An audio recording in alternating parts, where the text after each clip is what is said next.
India TV YouTube channel को subscribe करें और बेल आइकन दबाएं।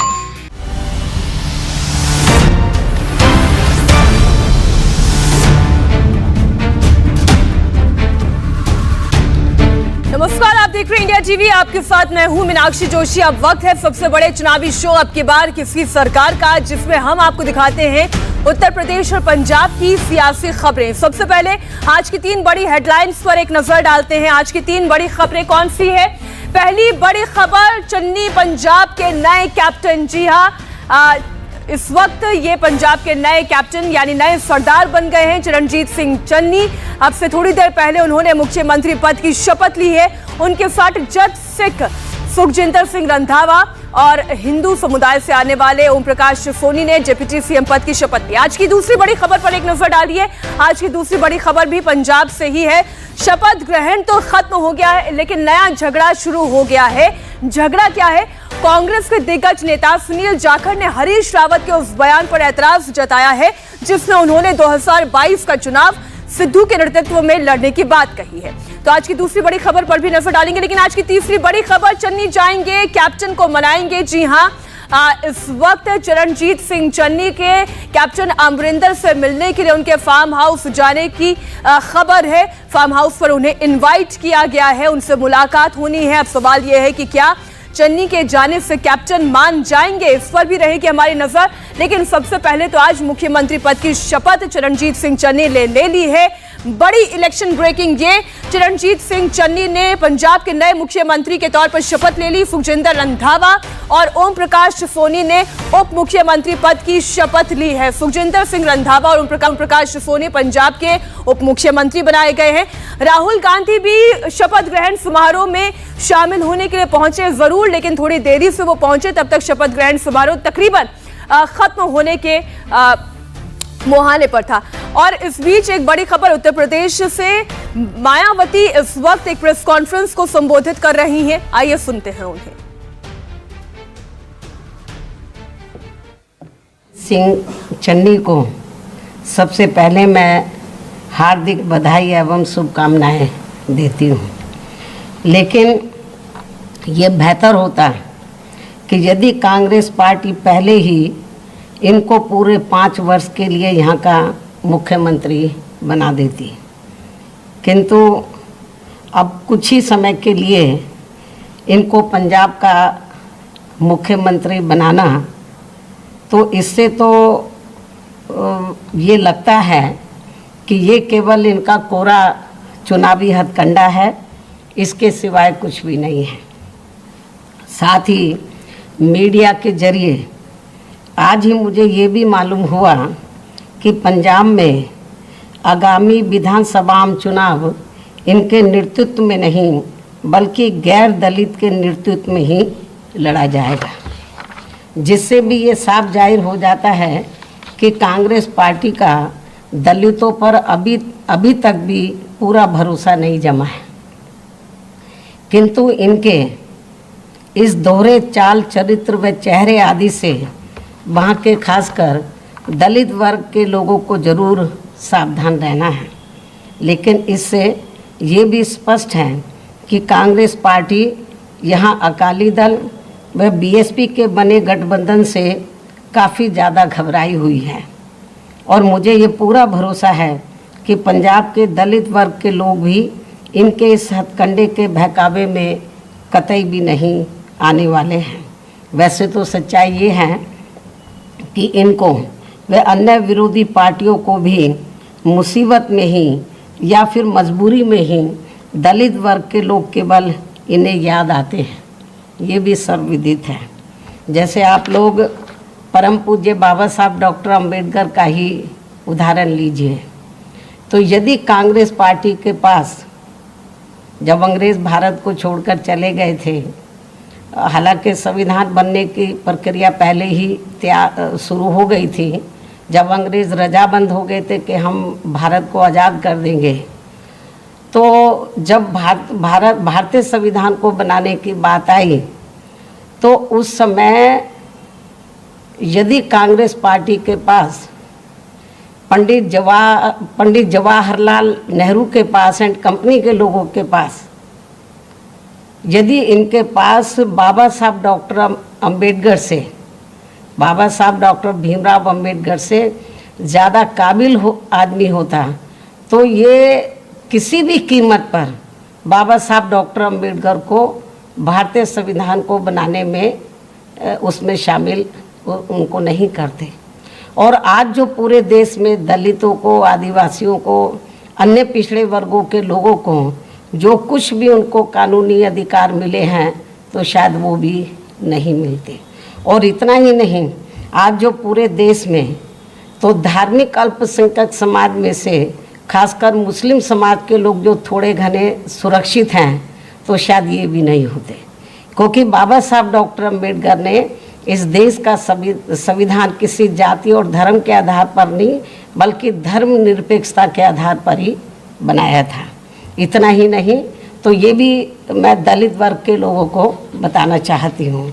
इतना ही नहीं बल्कि ठीक इसी प्रकार यूपी विधानसभा के आम चुनाव होने से कुछ जब अब यूपी में भी विधानसभा का आम चुनाव होने के लिए कुछ समय बचे हैं तो ठीक इसी प्रकार से यूपी विधानसभा आम चुनाव होने के कुछ समय पहले ही, अब जब कुछ ही महीने बचे हैं तो यहाँ भाजपा भी खासकर ओबीसी समाज के प्रति, यहाँ पर भाजपा का भी खासकर ओबीसी समाज के प्रति उभरा नया नया प्रेम वास्तव में ये दिखावटी व हवाई आदि ना होकर यदि थोड़ा भी सही व सार्थक होता तो इनकी केंद्र व यूपी सहित अन्य राज्यों की भी सरकारें इनके साथ साथ तो एससी व एसटी की भी सरकारी नौकरियों में अभी तक इनके बैकलॉग को जरूर भर देती, लेकिन ऐसा नहीं हुआ।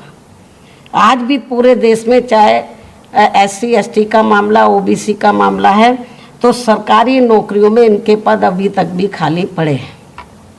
साथ ही अब तक ओबीसी के लोगों की जातीय जनगणना की भी इनकी इस मांग को स्वीकार कर लिया होता है। यदि थोड़ी भी इनके प्रति इनके मन में ओबीसी के प्रति थोड़ी ईमानदारी होती, थोड़ी सच्चाई होती तो अब तक ओबीसी के लोगों की जातीय जनगणना की भी इनकी इस मांग को स्वीकार कर लिया होता। जबकि इस मामले में सच्चाई तो ये है कि भाजपा व अन्य सभी जातिवादी पार्टियां भी देश में ओबीसी के लोगों की जनगणना कराने में वैसे ही घबरा रही हैं जिस प्रकार से इनके आरक्षण संबंधी मंडल कमीशन की रिपोर्ट को लागू करने में इनके लोगों ने अति उग्र होकर पूरे देश में आंदोलन किया था। लेकिन अब भाजपा का भी इनके वोट के खातिर यहाँ आसानी से इनका कोई भी नाटक चलने वाला नहीं है।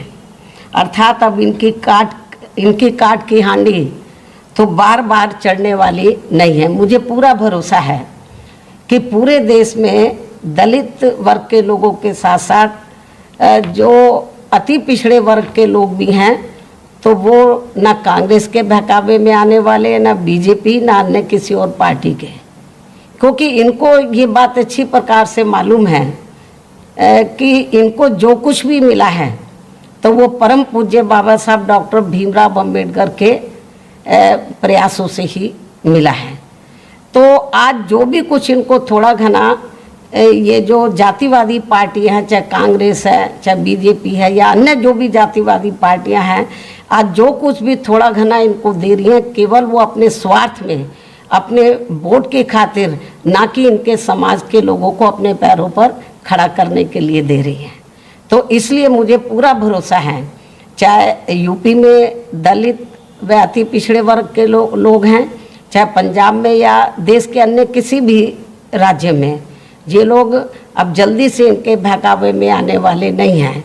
तो ये भी मैं आज मीडिया के माध्यम से इन पार्टियों को बताना चाहती हूँ। तो इन्हीं कुछ ज़रूरी बातों के साथ ही अब मैं अपनी बात यहीं समाप्त करती हूँ। धन्यवाद। तो पंजाब में मुख्यमंत्री के चेहरे के साथ साथ मायावती ने जो बातें कही हैं वो हम आपके सामने रख रहे हैं। मायावती ने पहले तो शुभकामनाएं दी, लेकिन साथ ही साथ कांग्रेस पर वार भी ये कहते हुए किया कि भले ही चरणजीत सिंह चन्नी को उन्होंने मुख्यमंत्री बना दिया हो, लेकिन ये बात भी तय है कि उन्हें चलाने वाला एक जट सिख ही है। उन्होंने ये बात भी साफ कही कि दलितों की याद पार्टियों को तभी आती है जब कहीं ना कहीं पार्टी कमजोर हो रही होती है, और जिस तरीके से बीएसपी और शिरोमणि अकाली दल का गठबंधन पंजाब में हुआ है उससे कांग्रेस पार्टी विचलित हो गई है। इस वक्त की बड़ी खबर आपको बता दें, उन्होंने न सिर्फ कांग्रेस पर बल्कि बीजेपी पर भी निशाना साधा। उन्होंने बीजेपी से मांग भी की कि जातीय जनगणना आखिर क्यों नहीं करा रही है बीजेपी, उससे पहले उन्हें आखिर किस बात का डर है। तो मायावती के आरोपों का बैकग्राउंड भी अब हम आपको समझाते हैं कि इन आरोपों का बैकग्राउंड क्या है। दरअसल नए सीएम चन्नी की शपथ से पहले पंजाब में नया झगड़ा शुरू हुआ है। पंजाब कांग्रेस प्रभारी हरीश रावत ने सिद्धू के नेतृत्व में अगला चुनाव लड़ने का ऐलान किया, तो उनके विरोध में पंजाब कांग्रेस के पूर्व अध्यक्ष सुनील जाखड़ उतर आए हैं।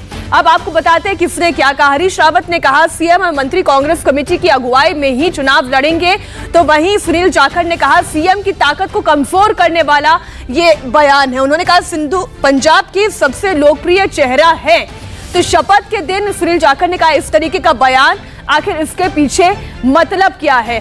तो आप ये देख रहे हैं एक तरीके का सवाल खड़ा किया गया है। इसका मतलब क्या ये है कि चरणजीत सिंह चन्नी मात्र एक चेहरा है और वो मोहरा दरअसल है नवजोत सिंह सिद्धू के। अब आपको सुनाते हैं शपथ ग्रहण के ठीक पहले पंजाब कांग्रेस में कैसे सियासी रार हुई। चेहरा कौन होगा अगले चुनाव में, क्योंकि नवजोत सिंह सिद्धू साहब। देखिए, चेहरा कौन होगा ये तय करेगी कांग्रेस प्रेसिडेंट। ये काम हमको नहीं करना होता है, लेकिन जो यहाँ के हालात हैं उसमें मुख्यमंत्री मंत्रिमंडल के साथ ही सब प्रदेश कांग्रेस कमेटी के नेतृत्व में चुनाव लड़ेंगे, आगे बढ़ेंगे। और प्रदेश कांग्रेस कमेटी के अध्यक्ष श्री सिद्धू हैं, जिनकी लोकप्रियता बहुत अधिक है। जाखड़ साहब, आपको लगता है कि सवाल नहीं है, वो चिंता व्यक्त की है जी। आपको लगता है सिद्धू के चेहरे पर अगर अगले चुनाव की बात कांग्रेस पार्टी करती है तो प्रेजेंट सीएम की लीडरशिप को नेगेट करना जैसा है ये? सर क्या ये पपेट सीएम है जिस तरह से ट्वीट किया गया? आपको लगता है कि ये गलत चॉइस है आला कमान? आज राहुल जी आ रहे हैं, मैं समझता हूँ उन बातों के ऊपर। आपको लगता है रॉन्ग चॉइस है जो की गई इन टर्म्स? चरणजीत सिंह चन्नी की चॉइस से खुश है?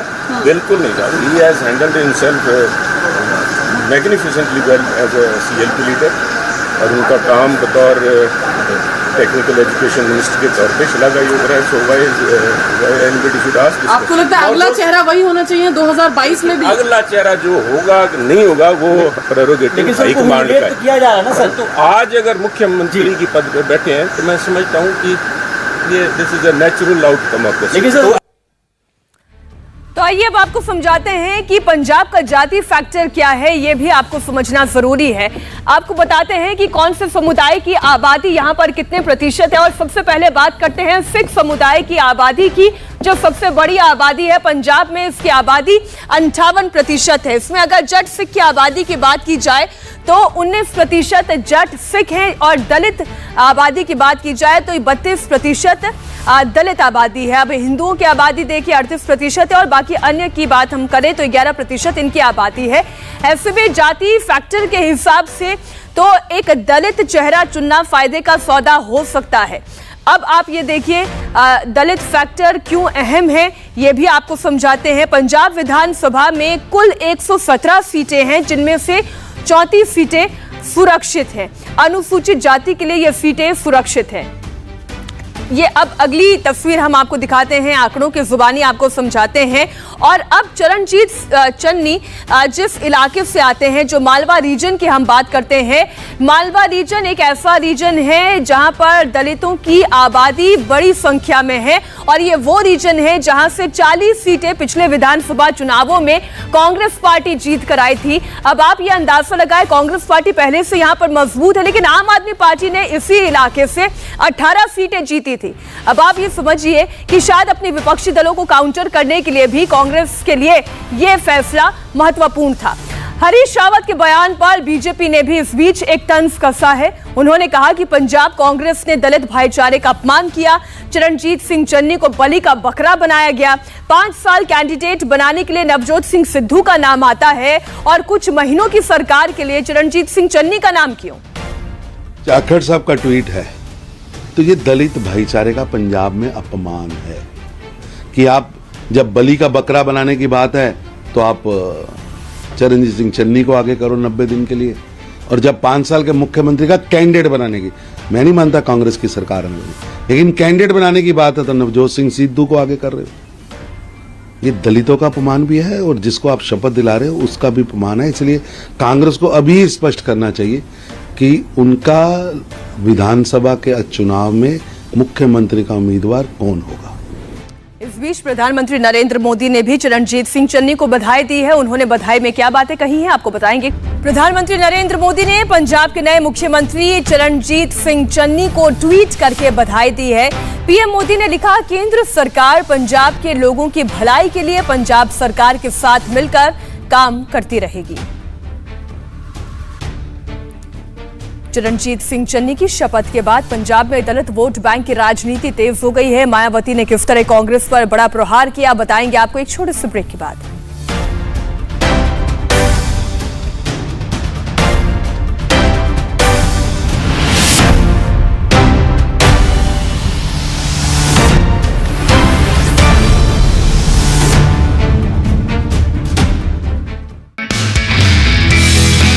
नमस्ते, मैं हूं मीनाक्षी जोशी। वीडियो और खबरों से अपडेट रहने के लिए India TV YouTube channel subscribe करें, बेल आइकन दबाना ना भूलें। जुड़े रहें इंडिया टीवी के साथ।